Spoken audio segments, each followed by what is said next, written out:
दोस्तों कैसे हैं आप। आज मैं आपके लिए एक बहुत ही शानदार पॉडकास्ट की समरी लेकर आया हूं। मैंने हाल ही में द लल्लन टॉप चैनल पर सौरभ द्विवेदी जी का एक इंटरव्यू देखा जिसमें उनकी मेहमान थी एक्ट्रेस तमन्ना भाटिया। पॉडकास्ट का नाम था मिल्की ब्यूटी के टैग आइटम नंबर से लेकर शाहरुख खान तक तमन्ना से बात। यकीन मानिए ये इंटरव्यू इतना कमाल का और मजेदार और गहरा भी था कि मुझे लगा कि इसकी कुछ बातें आपके साथ में शेयर करनी चाहिए। इस पॉडकास्ट में तमन्ना ने सिर्फ अपनी फिल्मों के बारे में नहीं बल्कि अपनी जिंदगी, अपनी सोच और अपने संघर्ष के बारे में भी खुलकर बात की है। तो चलिए शुरू करते हैं इस पॉडकास्ट की समरी पे। पॉडकास्ट की शुरुआत ही बहुत अनोखे अंदाज से होती है। आज की हमारी मेहमान बहुत कमाल की नेल पेंट आर्टिस्ट हैं। जब इनकी मम्मी सो रही होती है तब ये उनको नेल पेंट लगा देती हैं। ये पोएट भी हैं, हालांकि ये इस सीक्रेट को वैसे ही बचा के रखना चाहती हैं जैसे वोल्डेमॉर्ट ने उन होर्क्रक्स को बचा के रखा जिनमें उसकी जान बसती थी।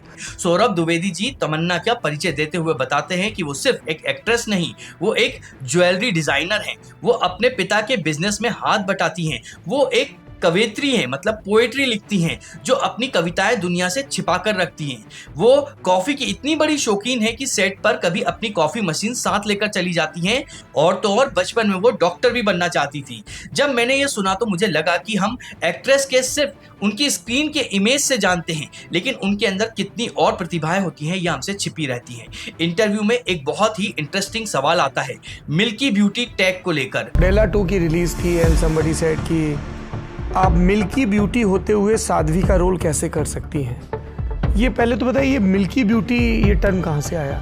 So this is my take and this is what I think.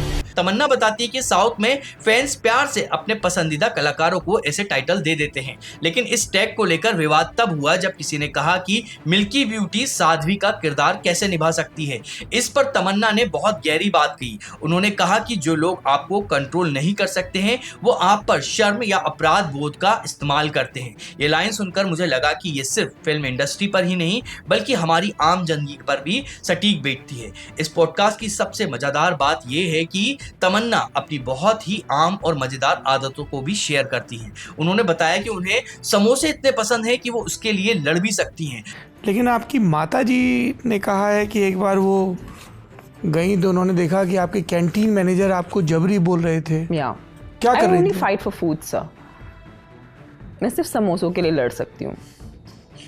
कितना सुंदर वाक्य है ये। इसको मड़वा के टंगवा देना I should चाहिए। write on a t-shirt. I only fight for samosas. उन्होंने सौरभ जी को यहाँ तक की कह दिया था कि अगर वो समोसे खाएंगी तो एक नहीं पूरे 4 खाएंगी और उस पर कोई समझौता नहीं करेंगी। ये सुनकर उनकी एक बहुत ही रिलेटेबल और जमीन से जुड़ी होने वाली इमेज सामने आती है।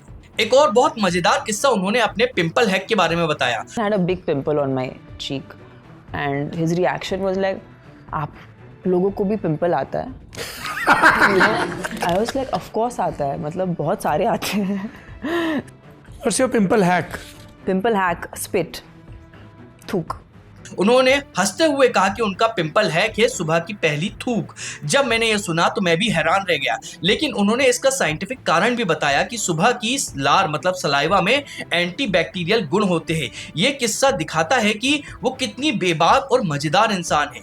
लेकिन ये पॉडकास्ट सिर्फ मजेदार किस्सों तक ही सीमित नहीं रहा है। इसमें तमन्ना ने अपने करियर के मुश्किल दौर के बारे में भी खुलकर बात की है। कभी किसी ने इस बात का एडवांटेज लेने की कोशिश की? आप छोटी हैं, एक्सपीरियंस नहीं है। या आई थिंक लोग आपके कॉन्फिडेंस को शेक करने की कोशिश करते हैं क्योंकि आप छोटे हैं और आपको ये दिखाते हैं कि आपको नहीं पता और आपको नहीं समझ में आता क्योंकि आपकी वो उम्र नहीं है। तो वो बहुत बार हुआ कि लोग बहुत आपको नीचा दिखाने की कोशिश करते हैं। I put my foot down and said I do want to do something in the scene. I felt like I wasn't comfortable doing it. And क्या कोई इंटीमेट सीन था? It was not intimate, but it had something which I didn't feel comfortable doing. It was an intimacy.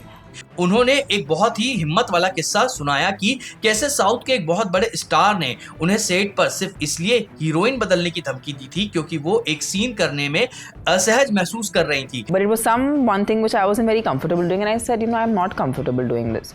And he said, change the heroine. तमन्ना ने बताया कि उस वक्त वो अपनी बात पर अड़ी रहीं और उन्होंने शांति से उस स्थिति को संभाला। अगले दिन उस स्टार ने खुद आकर उनसे माफी मांगी। ये किस्सा दिखाता है कि छोटी उम्र से ही उन्होंने कितनी हिम्मत और समझदारी दिखाई है। बाहुबली जैसी ब्लॉकबस्टर फिल्म से जुड़ा एक बहुत गहरा विषय भी पॉडकास्ट में उठाया गया। सौरभ जी ने उनसे पूछा कि कैसे एक फिल्म क्रिटिक्स ने उनके किरदार अवंतिका पर लिखे एक आर्टिकल का टाइटल रेप ऑफ अवंतिका रखा था।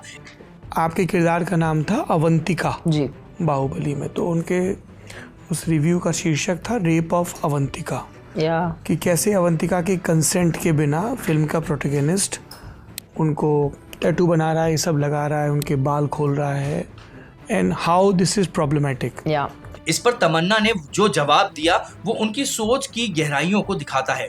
She is that divine feminine who's wounded. She is beautiful, she is feminine, she wants to be loved, but she has gone through so much hardship in her life that she feels like she has to always push everybody away. She can't let anybody inside because they will always take advantage of her. उन्होंने समझाया कि वो scene director Rajamouli के vision के हिसाब से किरदार की आत्म खोज मतलब सेल्फ डिस्कवरी के बारे में था, लेकिन देखने वाले उसे अपने नजरिए से देखते थे। उन्होंने कहा कि अगर किसी को लगता है कि शरीर पर एक बुरी चीज है तो उसे हर चीज में वही दिखाई देती है। यह बात दिखाती है कि वो मुद्दों को कितनी समझदारी से देखती है। पॉडकास्ट में एक और बात जो मुझे बहुत अच्छी लगी वो थी उनकी भाषा सीखने की लगन। फिर फिल्में शुरू हो गई, दक्षिण भारत की अलग अलग भाषाओं में फिल्में शुरू हो गई।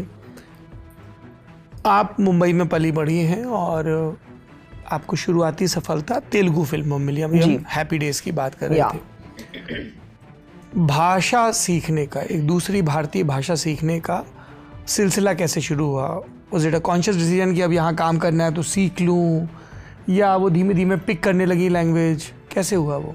उन्होंने बताया कि सिंधी भाषी होने के बावजूद उन्होंने तेलुगु सीखने में 5 साल और तमिल सीखने में 7 साल लगे।